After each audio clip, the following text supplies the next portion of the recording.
Assalamualaikum warahmatullahi wabarakatuh. Gimana kabarnya semua? Semoga dalam keadaan sehat walafiat. Saya doakan sebetulnya semua sekarang dalam lindungan Allah Subhanahu wa taala. Kemarin juga ada di video saya yang mempertanyakan tentang kemana sih ini keluarga Inkrah gitu ya, Bu Elsha, Bang Fitra gitu kan. Hilang gitu ya. Ternyata kehilangan Fitra ini digantikan tuh ya sama salah satu pengacara yang luar biasa juga gitu. Ngeyelnya gitu. Jadi menarik kita saksikan sebetulnya bagaimana videonya. Ini dia. Bapak supaya tahu, itu yang namanya tubuh korban ditusuk, tapi dalam visum et repertum maupun hasil forensik tidak ada. Apa itu bukan merupakan suatu fakta yang keliru dalam dakwaan jaksa, tapi hakim selalu mengatakan akan kami pertimbangkan. Apa yang dipertimbangkan? Dihukum orang. Silakan ditanggapi, Pak Jogi. Terima kasih nih Pak Predikan sudah memberikan tadi semacam pandangan bahwa setiap berita acara yang dibuat di hadapan penyidik di bawah sumpah itu betul. Ya. Secara formal bisa kita ketahui itu, ya saya juga sebagai mantan penyidik ya mengetahui itu. Tetapi ketika ada skenario yang diciptakan, apakah isi daripada BAP itu bisa dipertanggungjawabkan secara material isinya? Itu kan menjadi pertanyaan.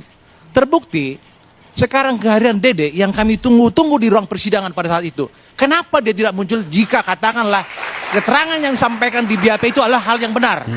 Itu persoalan. Sehingga sekarang ketika keberanian dia muncul dan melihat ada 7 orang terpidana yang sedang kesakitan ya menjalani hukuman, timbul hati nurani dia. Dia bertarung dan rela untuk dipenjara. Begini Pak. Bukan, aku selesaikan dulu Pak ya. Jadi terkait dari apa yang Bapak sampaikan itu, betul Pak. Kita tahulah berita acara itu bisa dibuat begitu gampangnya ya. Kita tahu juga di dalam laptop itu semua atau komputer itu ada itu semua Pak, daftar pertanyaan ya, tanda tangan semua segala macamnya. Dan terakhirnya itu setelah berita acara ini dibuat kemudian dibaca oleh yang diperiksa, itu kan ya, dengan bahasa yang mudah dan mengertinya, kemudian menandatangani itu sah Pak ya, tanda tangan itu. Tetapi isinya itu betul nggak sesuai dengan kejadian ini yang sekarang menjadi masalah. Ketika muncul Dede yang tidak pernah muncul dalam persidangan dan membalikan semua apa isi dari BAP, itu yang sekarang harus kita respon dengan baik. Kenapa saya bilang direspon dengan baik? Ada Pak orang yang tersakiti 7 orang. Saya juga hati saya teriris Pak. Dengan hukuman penjara yang dijatuhkan oleh hakim pada saat itu, yang notabene sebenarnya itu harus bebas Pak. Dan saya terus terang aja sebagai lawyer dari 5 terpidana mendengar kata-kata hakim supaya Bapak ketahui ya. Jika tidak terbukti saya akan bebaskan. Itu sampai sekarang terngiang dalam pikiran saya. Nah itu ya, kalau memang pengacara yang punya hati nurani memang seperti itu gitu kan. Tapi kenyataan yang terjadi pada saat itu mungkin, walaupun kita tahu, walaupun kita waktu tidak tahu bagaimana proses persidangan itu terjadi, Bapak itu tahu loh ya. Dan kebetulan beliau adalah pembela yang 5 orang itu gitu ya. Tapi uniknya semeton bahwa orang yang tidak pernah hadir hanya mendengar dari apa yang menjadi berita acara, harus begini dan harus begitunya di dalam persidangan itu ya, ngotot juga gitu kan, tanpa mereka juga sadari bahwa dari apa yang direncanakan dari ketidakadilan ini mengorbankan orang yang tidak bersalah. Itu poinnya gitu ya. Kita lanjutin tanggapan si Bapak ini ya. Pak, kenapa hakim berbalik? Karena kami di demo selama persidangan itu. Apa penyebabnya demo? Berarti ada skenario yang besar agar kami tidak membela mati-matian terhadap mereka. Itu dulu Bang ya? Itu dulu, betul. Itu saya akui. Dan Anda yakin itu ya? Dan saya yakin nih semua itu. Seandainya katakanlah keterangan Dede apa yang dibuatkan lebih detail benar, dia tampil dong dalam persidangan. Tapi buktinya sekarang dia kan mengatakan, saya menerima panggilan untuk sidang. Lalu dia menghubungi siapa? Bukan konsultasi dengan orang tuanya, bukan dengan kakaknya. Kepada siapa? Bapak silakan buka Pak podcast. Terus penjelasan ketika dia hadir di DPN Peradi yang pimpin oleh Pak Oto, dia menjelaskan itu. Jadi kita juga Pak harus fair gitu kan ya. Kabarnya diduga menghubungi Ibtu Rudiana. Bang Pedrik ditanggapi. Itu harus fair Pak. Dengan kehadiran saudara Dede sekarang ini membuat harapan baru Pak, membuka harapan baru untuk mereka-mereka yang sekarang terjalimin untuk mendapatkan kebebasan apabila nanti dilakukan PK. Itu Bapak harus pendapat dengan saya. Saya tidak sependapat dengan apa yang dikatakan oleh rekan. Ya, kita boleh simpati pada klien kita. Menang kalah itu hal yang biasa, Pak. Iya, saya setuju, Kalau Pak. sekarang hakim, Tapi Pak. kalau faktanya, Pak, kalau faktanya menangkali hal yang biasa. Kalau faktanya tidak sesuai dengan apa yang terjadi, terus mau diapain? Ya, kenapa waktu itu Bapak tidak bisa memenangkis, tidak bisa tuangkan dalam pledoi? Sudah. Sudah, Pak. Kalau Sudah, Pak. berarti Begini, pertimbangan hakimnya supaya Bapak itu tahu, lebih Bapak kan kuat tidak karena dia mengalami majelis dalam hakim. persidangan. Tidak mengalami persidangan. Saya yang hadir selama dalam persidangan. Dan semua juga dokumen yang ada di persidangan sudah kita bantah. Bapak supaya tahu, itu yang namanya tubuh korban ditusuk, tapi dalam visum et repertum maupun hasil forensik tidak ada. Apa itu bukan merupakan suatu fakta yang keliru dalam dakwaan jaksa, tapi hakim selalu mengatakan akan kami pertimbangkan. Apa yang dipertimbangkan? Ya. Dihukum orang. Ya, begini Pak, visum et repertum yang saya baca di dalam berkas putusan itu ada luka sayatan. Itu Pak. Jangan dibantah Pak. Saya hanya melihat daripada visum Pak. Harusnya Bapak dalam hal ini berjuang dong, berdialog kalau perlu. Bagaimana caranya bisa membebaskan.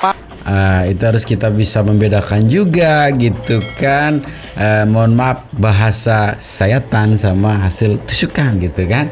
Itu kan dua hal yang berbeda tuh. Kalau disayat sama yang ditusukan gitu Bapak. Predik udah Dalam baca jangan belum dakwaan terlalu Pak? a priori, Pak. Udah baca belum dakwaannya? Kalau hakim mengatakan Bukan dakwaan Pak, udah baca belum? Saya sudah baca Pak. Dakwaan Semua ada saya tusukan, baca semua ada Pak. tusukan. Tapi dari hasil pemeriksaan forensik tidak ada Saya tusukan. baca visum yang dicantumkan dalam putusan Pak. Saya tidak mungkin bisa membaca visum aslinya karena saya berkas nggak pernah baca Pak. Begini Pak. Saya baca itu dari Begini, putusan Pak. Bapak punya hati nurani nggak terhadap mereka yang terpidana menjalani hukuman Saya punya penjara? hati nurani terhadap para korban yang dibunuh secara keji Pak. Begini, Ini Pak. Kalau bicara soal itu, pelaku Pak, itu wewenang hakim Tunggu, Pak. tunggu. Kita tidak bisa dalam hal ini ikut campur ada Pak. kasus yang sebenarnya yang tidak pernah kita diskusikan di dalam forum manapun tentang kecelakaan lalu lintas.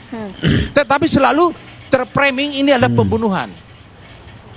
Itu adalah tanggung jawab daripada penyidik, bukan saya Ya, Pak. makanya- Saya hanya makanya, memberikan Pak, gambaran setiap- hukumnya aja Pak. Betul. Ya. Makanya setiap ada forum selalu membicarakan masalah pembunuhan dan pemerkosaan. Padahal faktanya ada kecelakaan lalu lintas yang tidak pernah dilakukan oleh TKP secara Ya, saintifik. silakan dong Pak. Dan kenapa Bapak waktu itu Sudah. tidak lapor? Kenapa Sudah tidak kita menghadap katakan Kapolri dalam forum Pak? persidangan. Menghadap Sudah Kapolri kita dong katakan. Pak. Tapi Kalau perlu ke terframing Kapolda, ke semua, Kapolri dong Pak. Jangan dah ini hanya di belakangan baru Bukan, teriak Pak. Bapak kan tidak mengalami. Ya, Saya yang mengalami tapi sendiri kalau dalam sekarang Pak, persidangan. hakim menyatakan Pak, jika tidak terbukti akan dibebaskan. Itu moto hakim di seluruh Indonesia Pak. Bukan. Pak, itu enggak usah kita bicarakan Pak, mempengaruhi netizen Pak. Jarang, Atau mengaruhi Pak. adik-adik sini udah enggak benar itu Jarang. Pak. Dimanapun Saya- hakim selalu bilang, saya Pak, udah kalau ratusan benar Pak, kali, pasti Pak, Bapak menghadapi akan persidangan. saya kabulkan. Jangan Semua bilang juga Bapak mengatakan moto, jangan demikian, Pak. hakim nggak pernah punya moto seperti itu. Begitu Pak, saya di mana-mana saya sidang Pak lebih dari 50 tahun. Pak. Semuanya mengklaim kebenaran, tapi kita sesungguhnya ingin mencari objektivitas dan keadilan sesungguhnya hanya tapi di yang tata saya minta demokrasi. kepada Pemirsa, Pak kami segera Freddy, kembali. harus- Tetaplah bersama kami, pemirsa. Seru ya, ketika memang ada juga ternyata di situ Pak Elsha gitu kan. Yang ini terjadi sebenarnya sebagai bentuk pengawasan kita terhadap kasus ini sebetulnya, agar nantinya terus kita, walaupun memang di situ tentang pengalihan isu tentang apa, tapi intinya sebetulnya mungkin perjuangan kita akan selesai kalau yang 78 orang itu akan dibebaskan gitu kan. Apalagi sekarang sebentar lagi sih katanya tanggal 4 kalau nggak salah ya, akan ada tuh sidang PK-nya ya. Kita harapkan sih semoga apa yang menjadi harapan kita bersama gitu kan, untuk para terpidana ini akan segera terwujud gitu ya. Nanti juga saya sih membayangkan begini sebetulnya, dengan euforia kemarin Peggy yang dibebaskan gitu kan, Peggy situ kuli bangunan, euforianya luar biasa loh, kebahagiaan netizen luar biasa, apalagi yang 78 orang ini gitu ya. Bagaimana sih euforia yang luar biasa mungkin terjadi di situ, itu mungkin sebagai bentuk keberhasilan dari perjuangan rakyat seperti kita ya, rakyat biasa yang bagaimana untuk menegakkan keadilan itu. Jangan sampai keadilan itu disalahgunakan oleh orang-orang yang oknum-oknum yang tidak bertanggung jawab sehingga mengorbankan rakyat biasa seperti kita ya. Kita lanjutin videonya sebentar ya. Ini dia. Pak, saya tadi sudah jelaskan dalam dua sisi juga, saya sudah kasih tahu kan bahwa saksi-saksinya ini kalau mencabut dia punya berita acara, ingat mereka itu memberikan keterangan saksi di bawah sumpah di depan sidang pengadilan. Dengan demikian apa yang mereka jelaskan di dalam berkas perkara itu sebetulnya dinyatakan palsu, tidak benar kan. Dia sekarang kan mengatakan itu tidak benar. Berarti mereka itu masuk 9 tahun penjara, udah pasti ditahan. Dan bukan saya yang menakut-nakuti, saya kasih tahu konsekuensi hukum.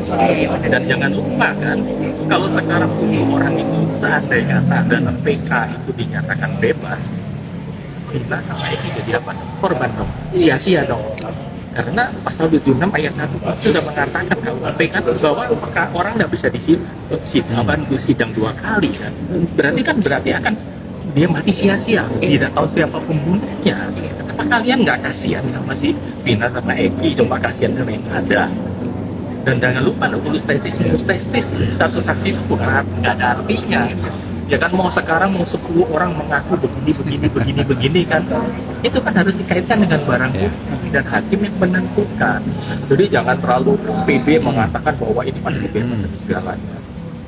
Keterangan mereka itu di depan sidang ternyata kan semua sudah diperiksa oleh saksi verbalisan, sudah dikonfrontir, dan waktu itu mereka mengatakan betul apa yang dikatakan penyidik ini benar. Berarti sekarang kan berbalik, dia juga dalam hal ini kan membohongin penyidik lagi karena bertubi-tubi.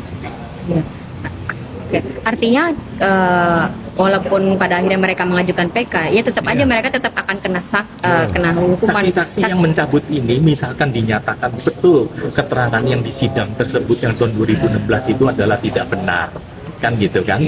Mereka itu langsung jadi tersangka semua. Iya pasti. Iya pasti. Dan lagi jangan lupa, meskipun yang ini menyatakan tidak benar, tapi kaitan saksi ini ada apa mengkaitkan dengan pada peristiwa pembunuhan. Itu kan saksi itu dua alat bukti.